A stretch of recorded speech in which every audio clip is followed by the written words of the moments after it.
We were only in Vianne for about a week.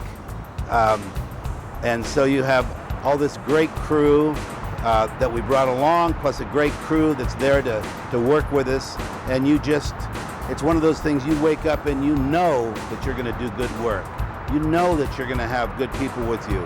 Out of that, no matter how I felt, you know, up or down or otherwise, each day was gonna have results. You know, you just push it to insist that it has that. And by going to the factory and having this unlimited amount of glass, and that's something that's unheard of. I mean, we had, you know, a 20,000-pound furnace. And so you had a lot of glass going through your hands. I mean, we went through over like 2,500 pounds of glass went through these hands every day.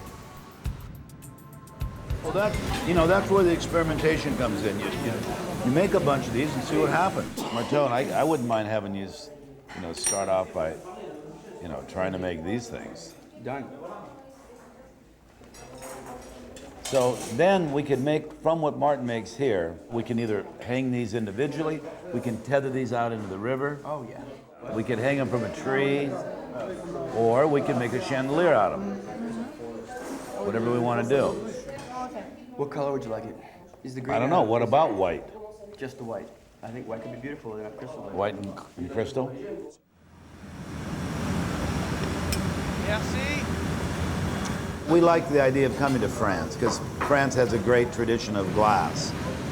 Next to Italy, probably the biggest tradition of glass making is in France. So we always wanted to go somewhere in France to a factory.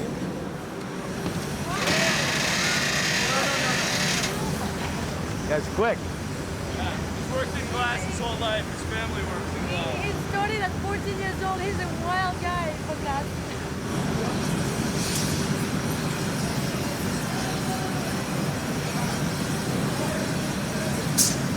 Explain to him in French. He has to wear facial He must be able to watch. Right, film that beautiful nose. We don't want to burn that beautiful nose. He's not having to put a knuckle in it yet. They don't seem to want to put the knuckle in. Does that matter on these big long ones first? You're not going to be able to hang them. You're going to be able... Won't be able to tether them either. Yeah, all right. All right.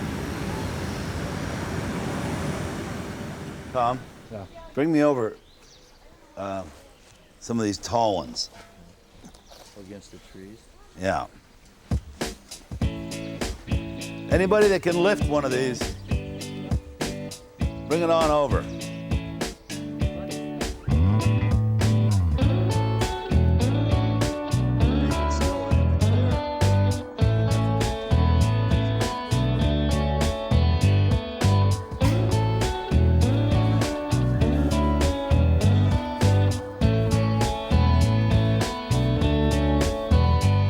One, two.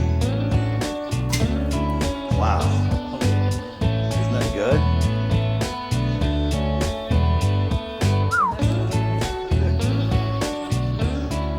I could have had them made them like that.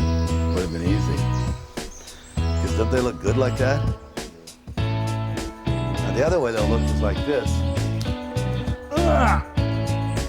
Ah!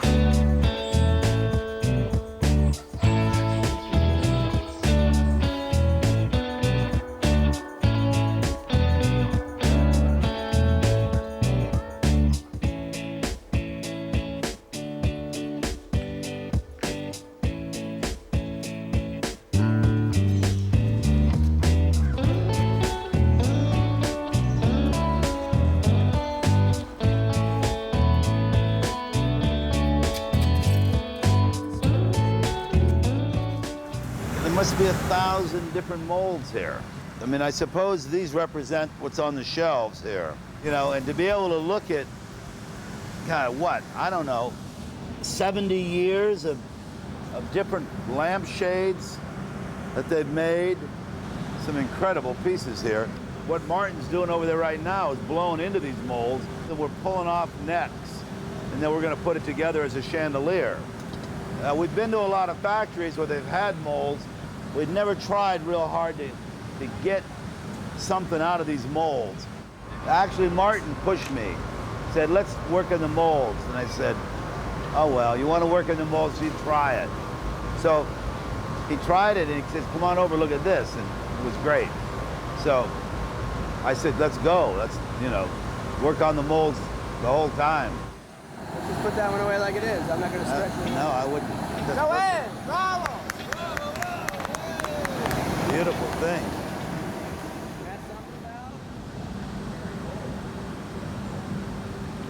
Maybe I should show this one to Martin. Wow, look at that. The weirder the better for Dale. The hard part is to use a mold that makes an industrial shape that looks normal, but and then somehow integrate it into something that's natural. It's been very, very challenging. The tricky part, the hardest part, is to get the mold to blow with detail, but then to have the end continue to stretch and not get too thin to break and not overblow in the mold and hot enough to have detail. So it's very, very complicated. Those are going to be chandeliers? You know, that's a good question with Dale. You never know with Chihuly. Sometimes they're hanging from the ceiling, sometimes they're stuck in the ground, sometimes they're floating in the pond. My job is to make interesting shapes. Okay. That looks like a kind of a nice one. Would you like me to blow into this? I could blow that with a long stem on the end of it. Piece of cake. Piece of cake. Voila! So that I could have a ball and a stem on. Okay? Sure, it's pretty cool. All right, it's coming up next. On. Whoa, look at that color. Look at that. Whoa. God, you know, hanging out of a tree, these things that turn me on. They look like some kind of weird breadfruit or something. Let's see what it looks like over here. That's gonna make an exquisite chandelier. That's gonna be a piece of sculpture. Damn it, I like that shape. Think in terms of them standing up out of the ground. So you blow a bolt, make sure that stake can go up. And it can be pretty delicato. Yeah. Damn, these are good. That's just little teeny ones. I'd like to start hanging. I wonder whether we should hang some of these. If we had a chain here, throw up a chain, let's hang some of these. We'll hang them up right here for now. It's exciting to come in, you know, and make something you've never made before. That's what we try to do, but that's a very difficult challenge to come in. You know that if you don't do something new, you're not going to be happy. And that so you look, you try to find something, things go wrong, all of a sudden nobody's making anything interesting, but then you get lucky and something starts to happen. Hang up the more organic ones. Ones like The wild ones? Yeah, the wild ones. Okay. Do those first. Like this one, this one, this one, this one. The ones that have a little movement. Okay. Those and down in there. Maybe I'm the creative one day, maybe they're the creative one the next day. You know, back and forth. One person is hot, another person's slow. And so you play off of each other. That's how any team works, I think. Hopefully that's a creative team anyway. I don't really think about what I do very much. You know, it just sort of happens. I respond to, and then I proceed to work. And I don't usually know exactly where it's going. I like it to feel like, was it made by man or was it made by nature? Like those big white pieces we were carrying, if you had found those in the woods, in the forest, in the jungle, you might not know whether it was man-made or nature-made. I like that aspect of it.